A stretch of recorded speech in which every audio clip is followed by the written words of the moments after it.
Hello, everyone. Welcome to the Good Geekery podcast. Tom here with Zak. Hey. Say hello. I'm Zak. And we're also here with Green Ronin Publishing's Donna Pryor and Steve Kenson. Why don't you guys introduce yourselves, guys? Hi, I'm Donna. I'm the events manager, GM coordinator, and do random variety of things for Green Ronin. I'm Steve. I'm a staff designer with Green Ronin, formerly a developer for Mutants and Masterminds. Cool. Well, thank you both for being here. Like I said, we're super excited to have you on board. So That's a pleasure. So I've been a big fan of tabletop RPGs in general. Of course, starting back with Dungeons and Dragons back when I was in high school, and kind of just expanding from there. So this podcast is kind of really close placed in my heart. So I guess, Steve, I just want to start with asking you, what is it like to actually design these games? It's a lot of fun, ultimately. It's work, to be sure, and, anyone who is under the impression that folks who work in the game industry do nothing but play our games all day don't understand how these games get made. But, although it's certainly work, and sometimes it's a lot of work, it's work that, I care about, and it's work making things that I care about. So, it's always worthwhile in the end. And oftentimes, a lot of fun in the process as well. Awesome. Right. I mean, you must enjoy it considering the huge amount of time that you've spent with it as well. Right. Well, it's something of a truism that, especially in the tabletop industry, everyone involved in it is ultimately in it because they really love it. Because if we really were to apply the skills that we had in any other industry, we could probably be making a lot more money. So, I think that ultimately the people who are doing tabletop and are working in the industry are doing it because they really love it. Right. I mean, that's what it's about, right? Finding that thing that you love and doing that. No matter what, it's nice to do things because you, as you said, you care for them, or because you enjoy it, and not necessarily purely for the financial gain. I mean, to me personally, that really strikes a chord that I can empathise with a lot. I think that's brilliant. Mm-hmm. But I'd like to ask you, actually, I haven't been playing tabletop games recently, but when I was young, certainly I used to play like some of the original Dungeons and Dragons games, like with some of the books written by Gary Gygax himself. And my elder brothers used to play it as well, so I was familiar with them. And just thinking about it, like once you said that you would come on to our show, it just got me wondering, how on earth do you go about fitting like a working reality, a working world into a 20-sided dice-based reality? How do you approach that? How do you make it feel realistic? How do you make it feel rewarding? That's a really broad question. I'm really sorry for that. Well, yeah, I mean, you're talking about sort of fundamentals of game design, really. I think that rewarding is much more important than realistic. Right. Although realistic, well, I guess, it depends on what you mean by realistic, but realistic can be one of the things about a game that makes it rewarding, but really it's focusing on the things about a game that make it rewarding and looking for ways that you can build the game that enforce or support those themes. Whether the game is about telling a certain kind of story, as tabletop role-playing games often are, right, or is about creating a certain kind of experience. You can look for different ways in which the game supports that. And there are all kinds of, like any artistic endeavor, and game design is as much art as science, if not more. Like any artistic endeavor, there are various schools of thought as to what is the best way of doing something, or what is the most innovative way of doing something. Right. And oftentimes, some will approach game design with the notion that the rules are particularly paramount, and the game as a game should have a certain kind of structure and flow to it. Others prefer game systems or game rules, especially in the role-playing game field, that provide a certain sort of step up for the players and the game master, but also serve to kind of move aside and get out of their way when they want to improvise or they want to simply, relate part of a story that isn't necessarily dependent on the rules. You can see it in the sort of discussion back and forth in terms of whether or not a game should have rules for handling social interaction. Right. Yeah. Some prefer that there be hard and fast rules. Some prefer that there be no rules and that social interaction simply be governed by what happens around the game table. Right. And some like to see some kind of middle ground where there are some rules to fall back on, but they're not so complex or so limiting that they limit the sort of interaction that happens around the table. Right. I mean, it must be pretty difficult to... I mean, from my perspective at least, it must be pretty difficult to build a game system that, as you say, has that backup rule. And just for argument's sake, I'm going to throw out, the charisma stat, and you hope you roll an 18 on that and all that. And it's going to be... But at the same time, you need the players to kind of express themselves as well. And I guess it's up to the GM to kind of draw the line as to whether he wants to bend the rules and stuff. So to me, it's just mind-boggling that you can create a system that kind of lets the GM bend the rules to kind of facilitate the story and the narrative and the overall game, but it doesn't compromise, the actual fact that it is a game, and you can actually, you can lose if if you play your cards wrong and you take the wrong decision. So, yeah, I find it very interesting. Sure. Yeah, there's a lot to it in terms of what the game tries to create and what it implies and what it allows, and it's most definitely not an exact science in terms of how it all works out. Wow, super cool. I love game design and the theory that comes behind it. I think it's like Zak. I think it's amazing that you can bottle up this world into a system that can explode into thousands of other worlds from the minds of the players. And so kind of speaking of players, I know, Donna, you're the events and volunteer GM manager. Yep. In running. So I imagine you have a lot of interaction with players in your day-to-day activities.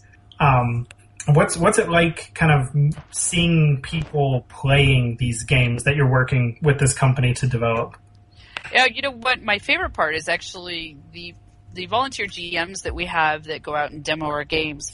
Is they submit reports where they go to conventions and game stores, and they're taking our products to brand new people, and many of them have never played tabletop RPGs before. And getting the perspective and the feedback from the people with the new experience. It's really easy for people who have been playing a long time to just, pick up a system and figure it out. Mechanics are mechanics are mechanics. Indeed. Somewhat. Right. But, we really, really get into our stories and our worlds and, in creation. But, being able to have super accessible systems and approachable players, your players are just as, the GMs, the volunteer GMs are just as passionate as the people who are creating the games. Indeed. They take an ownership themselves in a way, because they're huge fans and they'll do anything for us. And so working with them and the feedback they get for designing their own games within our games to present to brand new people, I mean, it's just really exciting. I get the best feedback and neat stuff about the people who play our games. Cool. So cool. Anyways, Donna, that's a great answer, and I love hearing that you guys love seeing passion in these people playing your games. And I imagine, Steve, it's similar for you to hear about people playing the games you've designed and had a personal hand in. That must be really rewarding. Yeah, indeed.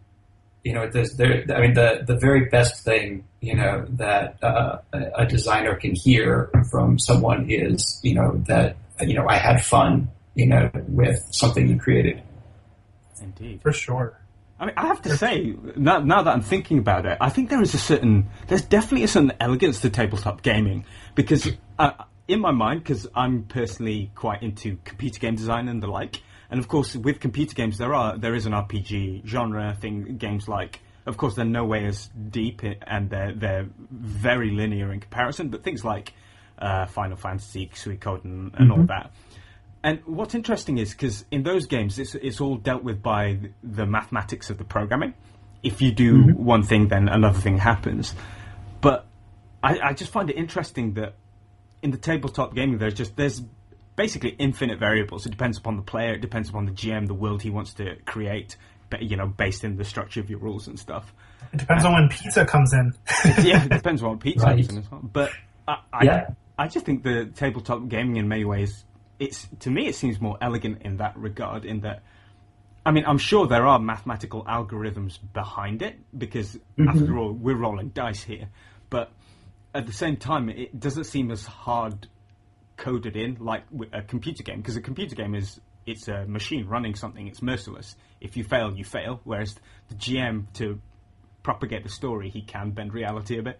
Yep. Yeah, I mean, the social interaction between players, and especially the role of the game master in many tabletop games is really the magic ingredient that makes tabletop what it is, and is really the one thing that's completely unmatched in any other genre of gaming. Whereas board games, for example, have very set rules and very set end states. There's one way in which you win the game. Whereas computer games likewise have a very set system of algorithms and programming.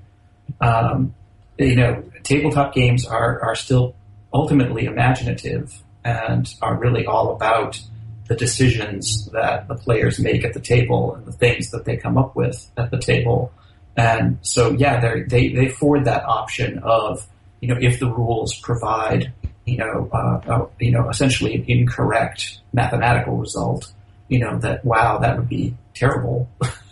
That the game master can, decide to ignore it. The players can, as a group, decide to modify things, and, just kind of move on. And, sometimes it's covering for poor game design, but at the same time, sometimes it's just covering for, just the sheer randomness of the whole experience. Any system where you're set up with the players to truly have choice. There's going to be the possibility that they're either going to make a bad choice or that luck is simply not going to be with them, and they're going to get that fatal bad die roll. And it's the question of what spins out of that. Right. Is there anything worse than having a plus 15 on a roll with difficulty of 10 and getting a critical failure? Getting that one on that. Is there any worse feeling in the world? I don't know. Indeed. I mean, I think the other thing which is maybe unique to tabletop gaming, now that I think about it, is storytelling is something that has been very close to humanity since basically as far as we can track back. Like, we go and look at cavemen drawings on their walls and stuff, and people have surmised that they have been telling stories. And in a way, one thing that I'm just realizing that tabletop gaming may have that other types of gaming don't have is that narrative. It is that storytelling mechanic. And the fact that you can change it means that you can make the stories interesting. Because let's face it, you don't really want to read a story about someone that has a normal day and fails at various things, locks his keys inside his car and things like that. So I think that's another really cool aspect of tabletop gaming that maybe a lot of people don't consider. Although the funny thing is, and although tabletop games certainly make an effort to tell certain types of stories, pretty much every tabletop RPG has at least a genre of stories that it's trying to tell. But the thing I find fascinating about them is the sort of disconnect, I suppose you can say, between the intended stories and the stories that often arise out of the games. Because, you can have a game that's intended to be this, sort of sweeping epic fantasy. And sometimes you get, campaigns that are exactly like that are these sweeping epic fantasy stories. Uh-huh. But oftentimes the best stories that come out of tabletop games are just the weird random things that crop up that leave everybody at the table breathless with laughter. Because they're just so incredibly stupid. Like the old traditional gazebo story. Right, like the gazebo story. Like the old gazebo story. That's an absolute classic. And if you've never heard of it, you must read this story about the dude in the gazebo. The dude in the gazebo. Yeah. I mean, this is like from the 80s. I mean, it's just one of these classic things. And so, it's one of those things that it becomes a meme. When somebody makes a joke about fighting a gazebo, everybody has that shared moment. And then you can also have those shared moments even outside your game, because people love hearing you tell stories about your experiences. Yeah. Mm-hmm. We had there was a game, my very first D&D game. After I was told that girls don't play D&D all through high school. Right. This was the 80s, and I finally found a game group that had 2 other women in it, and we eventually got to a really solid, long campaign. And people used to actually come over while we were playing and sit around with popcorn and beer and egg us on and cheer and cry, and they were going through the experience with us. It's the storytelling. So, the storyteller always gets the best place next to the fire. Always. Yeah, it's I think that part of that is because the way that time is right now, and with so many adults really wanting to get back into it, that you don't have the same time as when you were younger to be able to play epic stories or get into real meaty ones is why we're having such a resurgence of story games. Right. A GM-less system where a lot of people are actually building them off current games and stories that already exist, and then the new content that's been created, and how now that there's board games that are also doing narrative where it's a combination of a board game or a card game style that people can relate to, but yet it has a storytelling aspect to it. Right. Like Keith Baker's new project. And so it's just really interesting. I mean, it really is, the story is everything. Yeah. Into that whole passion. I mean, we all have a passion for a story.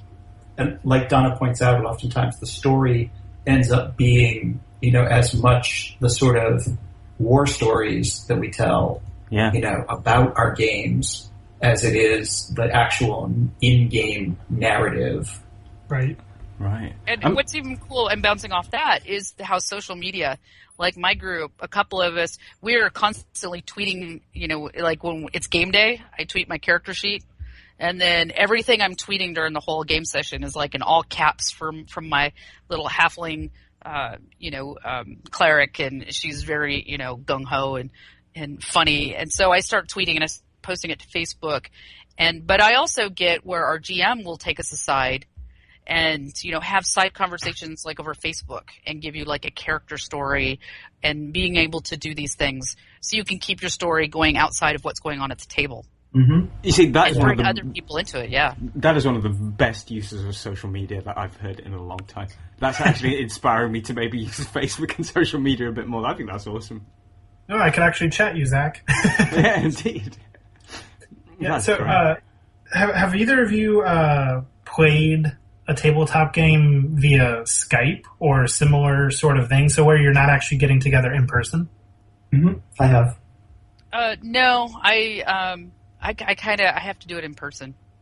I understand completely. Steve, did you feel you could connect as well? Maybe not as well. Maybe that's a poor way of putting it, but still connect with the story, with the characters, with the system that you were playing. Yeah, I have to say, I was a little dubious about the notion of playing over video chat. But I have actually, technically, I've run some games that way. I've never experienced it from the player side, but I've done it from the game master side. And I actually found it to be surprisingly easy overall, and that after the initial sort of adjustment to it, I just kind of forgot about the nature of the interaction, and it was still the same as sitting at the head of a table running a game, except I could just see the players on the screen instead of looking down the table at them. But otherwise the interactions were still much the same, and it was a very similar experience. I was pretty dubious prior to trying it, but it actually worked out pretty well, I think. Well, that's so cool. That's awesome. And there you go. If anyone's listening to this and you're not sure if it'll work, give it a go. Because that sounds... I mean, I have some friends who have done the same thing, and I was dubious as well, but in hindsight, the fact that they kept on doing it every week probably indicates that it works. Yeah, indeed. Yeah. Yeah, I mean, I'd love to do that, but I don't think I could run one very well through that. But I would love to play in somebody's game, over Skype or a Hangout or some kind of similar type thing. I mean, as you mentioned, Donna, I think you said that, and I think you are correct, that as adults we have more difficulty with time to commit to these types of things. And from my experience, the more people you get involved in a project, the harder it is to kind of get everyone on board, especially when they're not being paid for it and it's for recreation. Absolutely. And to put them in different countries with different time zones, potentially, it just gets exponentially harder, I suppose. But, maybe worth it. Yeah, I mean, I get a lot of my role play from, playing MMOs. Right. So I do a lot of that. Truly a geek right there. Hey, it's okay. I play MMOs too, so we can be guilty together. It's okay. Yeah. I mean, the social interaction that is the sort of magic ingredient of tabletop is also its biggest challenge in this day and age. And the most commonly heard challenge I hear from players and fans at conventions is I love your game. I would love to play it more often, but I can't get a group of people together to play it. And that's the hard part. If we could figure out a way to package a game group or a great game master, with every game, we'd be in great shape. But right. You should start packaging players into your the boxes in the rule set to send them. There you go. I hear frequently, like Zak was touching on. It's an issue of time, and it makes me wonder: is it kind of a cultural shift? Because I mean, back when I was in high school, I believe I was spending more time doing more stuff, and yet I still had time to get a group of people together and play some games. Whereas now, I feel like I'm doing less on paper, but it's adding up to more of my time. Is that a cultural shift that we've been moving towards, or I don't know? I don't know. I mean, for my experience, I play because I run a board game meetup group. So I'm always doing that, but it's hard for me to find people to commit, especially right now. So there's this thing, it's a secret, but in Seattle, it doesn't rain from June through August. What? I know. Maybe a sprinkle, but that's it. And so everyone is outside. And the sun doesn't go down until almost. I mean, it's still light, at 9:30 at night. That sounds really nice. So it's really hard. Yeah, it is nice. It's really hard to nail people down because I live in a place where there is a board game meetup, and we're not talking RPGs, we're not talking about anything else, but a board game. There's at least 3 or 4 board game nights going on every night of the week. Mm-hmm. So you've got gay gamers, Ballard gamers, war gamers, you've got, you got the Paizo, with their game things, you've got War Machine Days, there is so much gaming activity here that it's really hard to pin folks down. And then I think that there's a lot of people who have the opposite problem. They just don't have enough people to play with. Yeah. Yeah. So, I think sometimes it's this, you're either in a place that has lots of nerds or you're living in a place that, it's really hard to find people. I can find people anytime I want, but I'm picky who I game with. Oh, yeah, indeed. Yeah. I think one... Oh, sorry. I was just going to say, one of the other challenges of time and scheduling is also that role-playing games have this sort of serial quality to them. that generally you're not going to just play a single discrete session of a role-playing game, but you're going to play a campaign or a series. And that tends to be a much bigger both time commitment long term if you're going to play the whole thing. Say you want to play through all of Tyranny of Dragons, for Dungeons and Dragons. Right. That's a whole 15-level campaign. Wow. And to have consistency in that, where not only do you have to schedule time for everybody to get together and play it, but what happens when frequently one or two players can't make it, and that happens to be a regular thing every game session, and it's never the same, one or two people who can't show up. Yep. And I guess that's a complex thing about growing up as well. Like, as you grow older, you might have commitments which you have to prioritize more than your role-playing session. Like, I don't know, when you have a family member that needs taking somewhere, or things like that, really. Yeah, and it's kind of like the shifting schedules, too. Like, as you're an adult, I guess you have more commitments, but they're never perfectly scheduled. Like, there's your 8 to 5, if that's the sort of job that you work. And then after that, it could be you're taking the kids to school on these days, but not these days. Or a soccer game on this day, but not on this day. Or sorry, a football game, international. I apologize. So I feel like it could be that shifting of schedules a little bit as well that makes it harder to get people to commit consistently, I guess. Yeah. I actually have a question for you guys, which is kind of builds on something Tom was saying about a cultural shift. And this is one thing I've noticed concerning the internet, and particularly groups of maybe younger people who have grown up very much with the internet. Because for me, the internet was something that, I remember like life before even dial-up. And the internet seems like a double-edged sword to me in that, A, it's amazing because you can meet and talk to basically anybody from any part of the world, which is fantastic. But at the same time, do you think that some people might have been a bit inhibited by the internet in that that's how they get their socializing done? So when it comes to like tabletop gaming, where you need to be quite social and active, do you think the internet might actually hinder people in that regard as well? Oh gosh, I could talk for hours just on this, because in my day job, my full-time kind of thing, I'm a community manager, social media manager. So there are layers and layers and layers to your question. Okay, I've opened the can of worms. But on a basic thing, it's really interesting because there's a lot of people who make games who are on Twitter. Right. And there's a lot of chats, like there's Board Game Hour, which is run by a group of folks, and so every Monday, I think it is, they do one for UK, and they do one for US. So they do them at 2 different times a day. And then there's like pre-scheduled questions, and it's really nice because when you start interacting and using the hashtags on Twitter, is that people see that you're talking and they'll jump into the conversations. Right. And so you get more. There's RPG chat, which I love, and you get a lot of people who make games and people who GM games.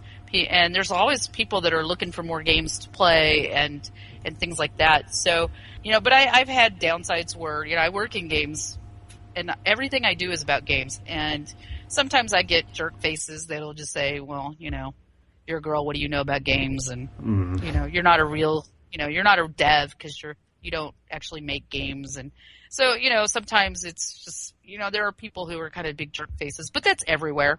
Indeed. People are all big jerk faces. But I think that social media has opened up, there's a lot of Facebook groups. Right. I'm not a fan of Google Plus, and I'm known for ranting about it. But I think that Hangouts has been amazing for people playing games together. And I'm really loving that virtual tabletop and the embedding of virtual tabletop and social media together is becoming I'm really excited to see what everybody's going to do with it. I mean, it's really fun to watch. There's a new service. I just signed up for it because I saw somebody else doing it. And I can't remember the name of what it's called. But you can live stream from your phone. So it's not a big, giant service like Twitch. Is this Periscope? No, it's actually separate from there. Oh, it's called Up Close.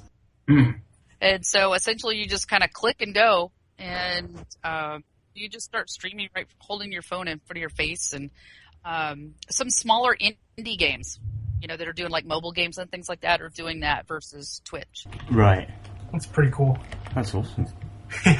Yeah. So I'm going to shift the conversation just a little bit, and I don't know if it was something that we just got really lucky on when the two of you decided to reply to us, or if it was something that Green Ronin is all about anyways. But a big part of Good Geekery and what we're trying to accomplish is to help find ways for the, quote, geek community to do good in the world, make the world a better place for everybody. And so when the two of you got in touch with me, I was like, okay, hey, these are, you guys have done some cool stuff. And then you both started talking about inclusion in the geek community and in gaming specifically.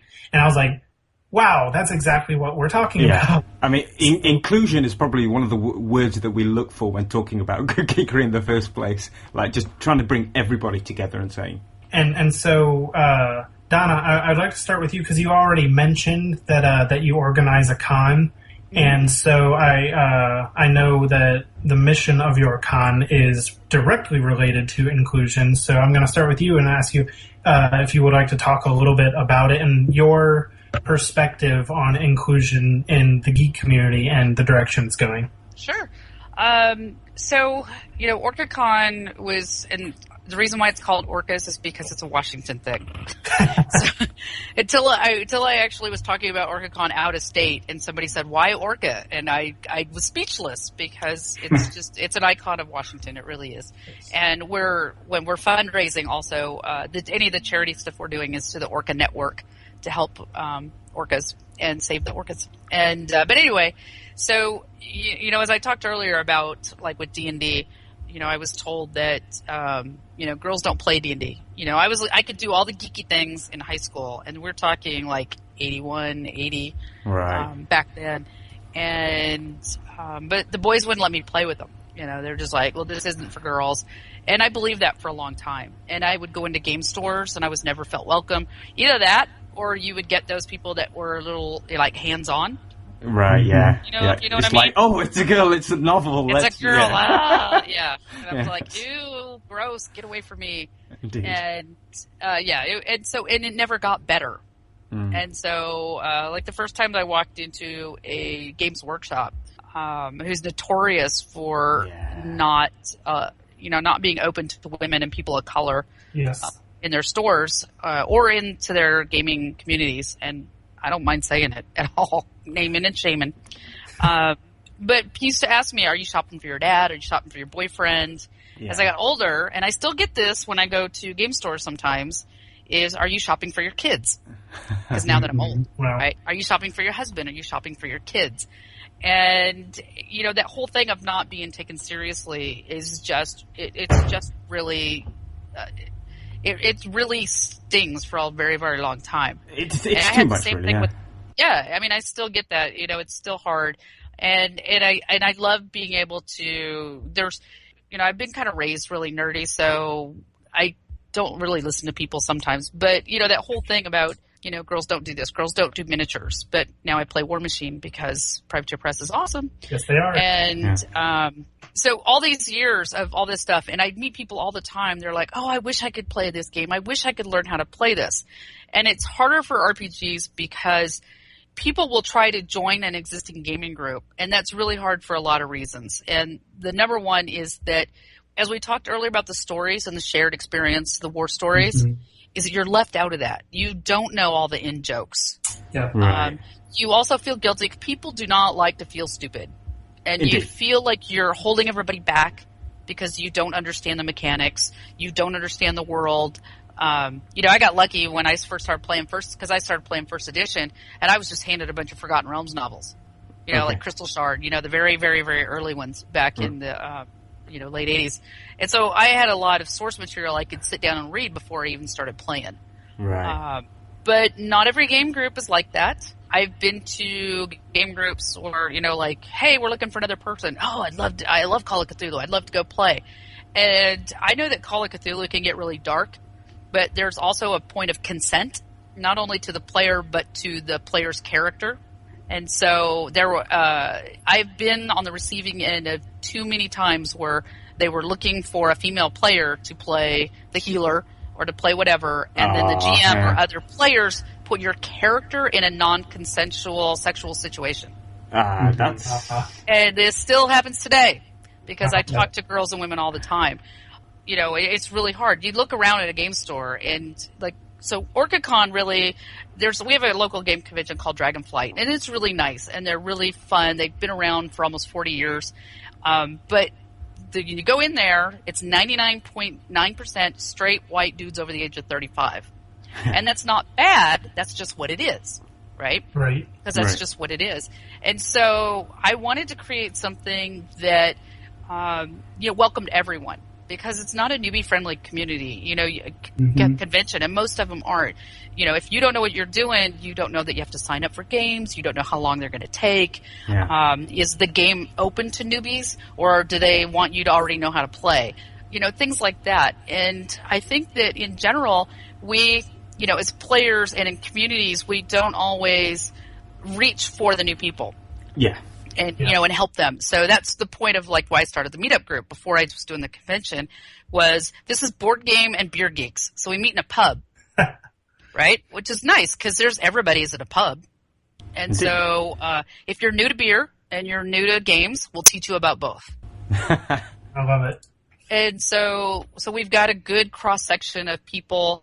So we've got, gender mixes. We've got, we've just got a huge mix. And we probably have one of the most mixed, diverse gaming groups in the area. Because it doesn't matter. I mean, I've got people from 17 up through 75 who come to my meetups. That's great. So I know, which is really, really cool because everybody can play games. Yeah. And so that was kind of why I said, and I've talked to Dragonflight folks sometime. They're like, well, we would like more diversity. We would like this. It's hard to do it when you've had something that's been around for a long time. Mm-hmm. If you start it this way and make it welcome to everybody, then, it's like the first thing I did was an anti-harassment policy. Right. And setting all these, boundaries and things and using a lot of language is, we could start talking about, I make a joke sometimes that there are people, that sometimes your charisma is your dump stat, which is only funny to a certain group of people. Right. But, trying to explain, what charisma is. And that's not a bad thing. It's just that people sometimes, like we were talking earlier, is that they don't always, put their, is charisma. They don't always learn how to socialize. You build other skills. Yeah. And socialization isn't necessarily where you've put your skill points. Yeah. Right. It's funny you should mention that they might not know what charisma is. I was thinking they wouldn't know what a dump stat is. Well, that's what, they won't know what a dump stat is either. So, it's kind of like, I made a joke about comeliness the other day, and nobody knew what I was talking about because everybody was a 3rd edition player. That's dangerous. I don't. Back in my day. I know what comeliness is. I remember that. Yes. No. I'm not that old, but it's interesting because I feel that what you've been doing is kind of you've been with your anti-harassment policy and rules, especially. Like, I don't think the original people intended it to be. So close, as you said, to mainly straight white male over the age of 35. I just think it kind of became that way, and maybe there started to be a lot of unwritten rules, and it just became about people belonging, because a lot of the time people come into these games and they might struggle with other things, like they can't go out and play football or soccer or whatever. So they come to these games and they want to belong, so you kind of get a culture that grows from within that. And I think the people that made the game originally probably just focused on the game itself, and they didn't realise that in many ways that it's a bit of a social phenomenon. So I think what you're doing is brilliant, really, because it's kind of readdressing it. It's you're setting you're kind of wiping the slate clean, saying, hey, look, this is for everybody. The one thing all your members of your group have in common is the fact that they want to play the game, and I think that's wicked. Right. But I think, Steve can back me up on this, is that, we have a thing that we talk about in the games industry at times, and Jen Frank wrote a really great article called the Rolodex Theory. And, as you encounter people who do what you do, or do what, in a professional environment, it's people that you network with.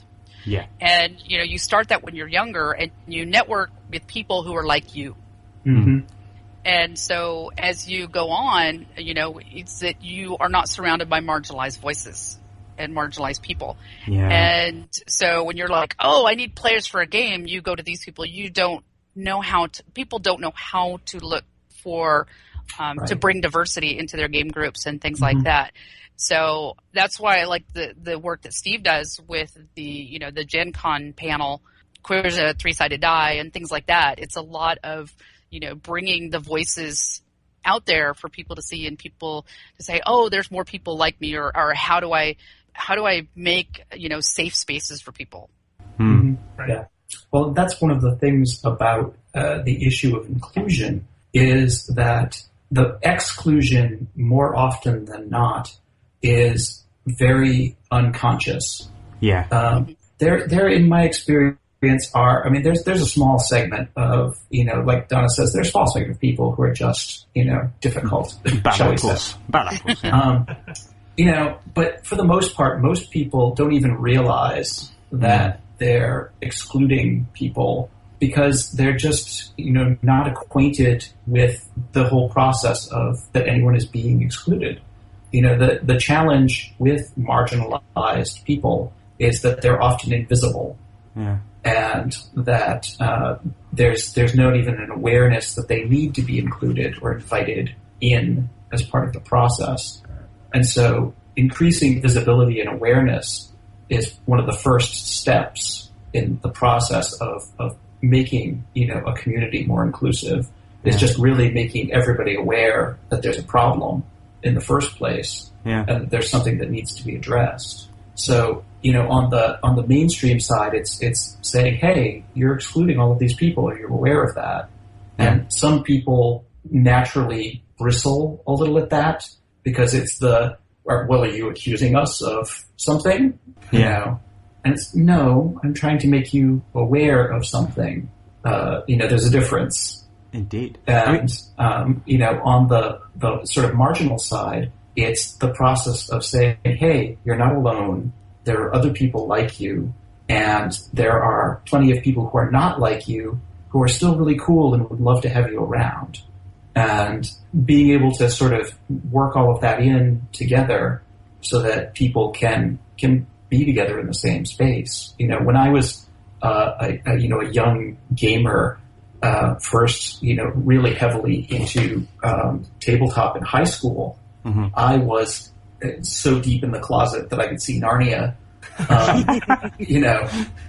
I was desperate for even the slightest hint that these amazing fantasy worlds I loved had people like me in them. Yeah. Right. And that there were heroic gay people. That there were heroic people of all kinds in these worlds. Because, we look for that. We want to see ourselves reflected in our stories.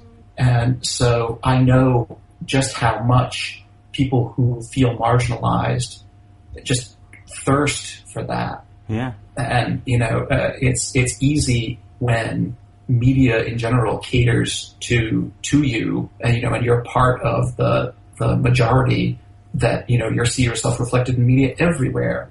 Yeah. To not even be aware of that need because you've never felt it. It's like an automated, it's like an automated social validation, isn't it? And if you have that from the media, you don't think of it. I mean, what I find fascinating about this is it's kind of, marginalization is a really key word here, I feel, but it's kind of like they're margins within margins. I mean, what I'm going to say, I don't mean pejoratively at all, but certainly when I was at school, the kids doing role-playing and stuff like that, they were often picked on. Because they were the geeks, they were the nerds. They were picked on by, the kids who were, cooler or whatever.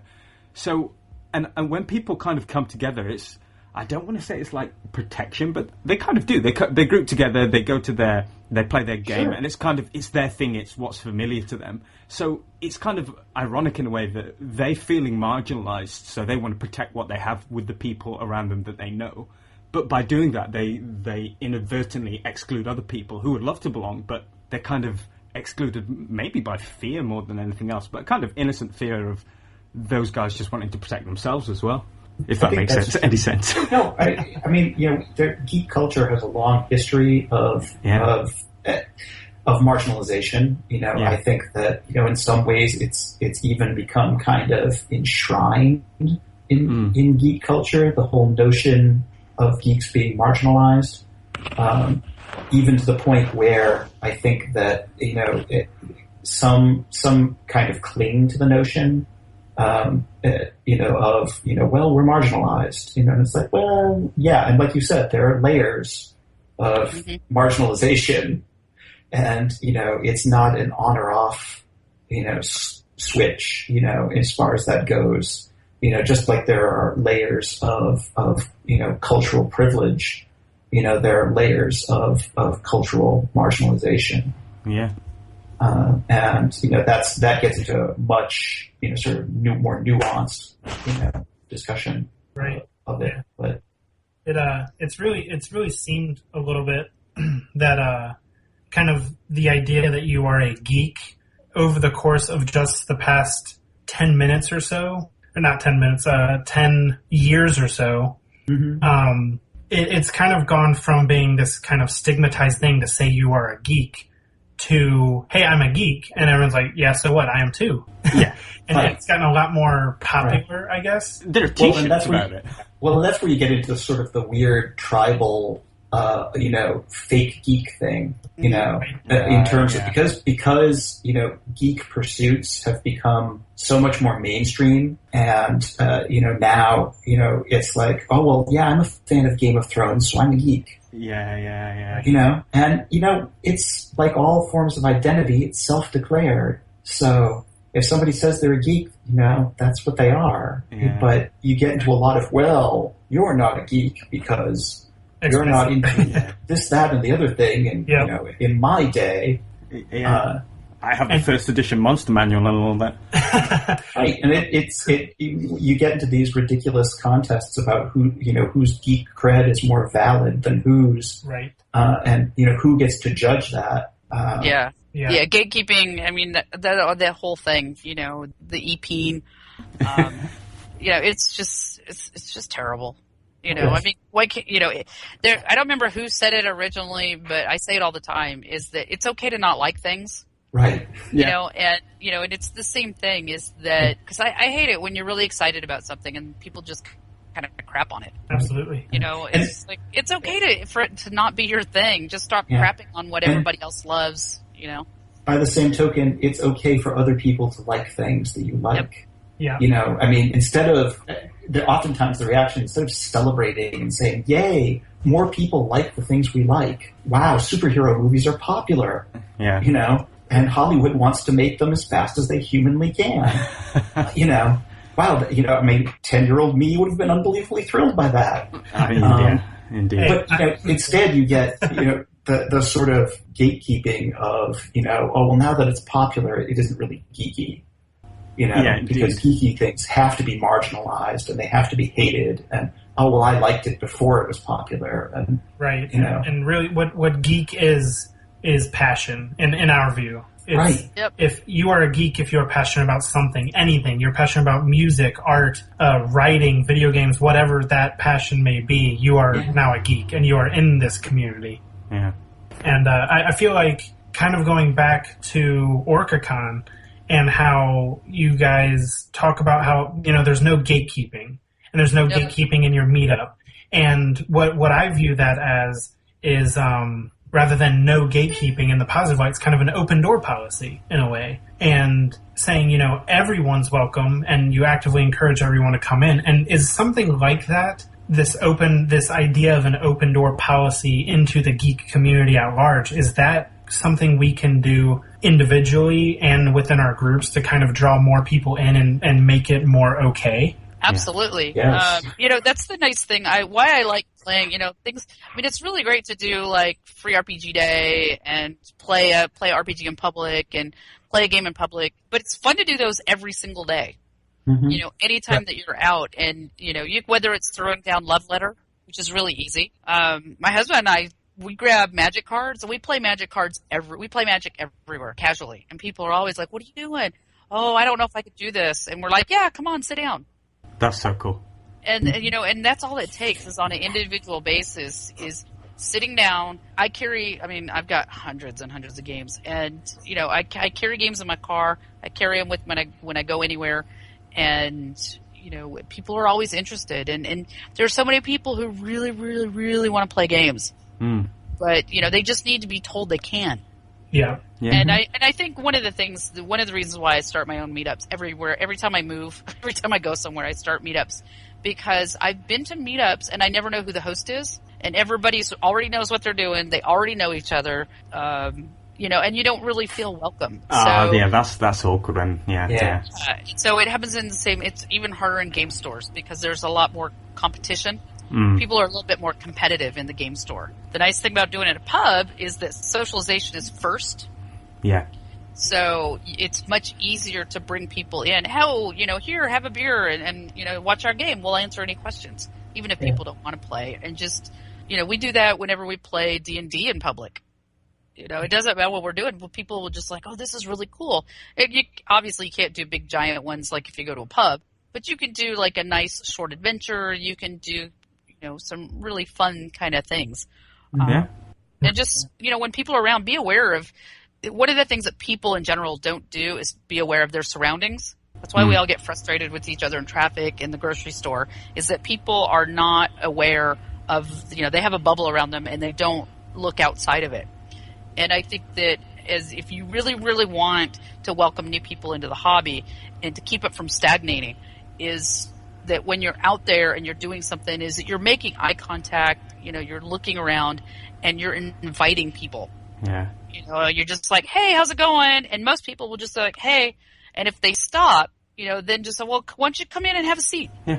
Yeah. And it's just one thing at a time like that. And single people can make an absolute difference. Yeah, absolutely. Yeah, ultimately, inclusiveness in the hobby has to be grassroots, and it has to come from players and groups. We can build on the industry side of things. We can build as much representation as we want into our product, and I think that's great, and I think that it's important that it's happening. But you really can't make the game experience inclusive from the design side. It's a social thing. It's really about getting the players and the groups, be inclusive, to invite people to, do pretty much exactly what Don was talking about, and say, hey, this game is really awesome. Would you like to learn how to play? Because gaming, ultimately, everybody talks about the ultimate gateway game. One of the great brass rings is going to be, what would be the ultimate starter game to teach someone how to play RPGs? And the answer to that has always been a good game group that's willing to teach. Yeah. Yep. Yeah. No matter how simple or intro the game is, most people do not learn how to play by buying a game cold and reading the rules. They learn from other people. Yeah. Mm-hmm. Right. All right. So thanks for that answer, Steve. We're running out of time a little bit, so I just want to go ahead and say thank you both for joining us today. It's been an absolute pleasure having you guys on the podcast. It's been absolutely brilliant. Thank you very much. I've really enjoyed it. Oh, thanks for having me on. This has been an amazing amount of fun. Yeah, absolutely. Brilliant. Great. And thank you, everyone, for listening. As always, it's a pleasure to know you guys are enjoying the podcast. So if you want to learn more about what we've talked about today, check the description in the video link, check the description in the podcast link, or head over to goodgeekery.org. And thank you again. Yeah, talk to us. Hit us back with some feedback. Let us know what you think. And but everyone, have a good day.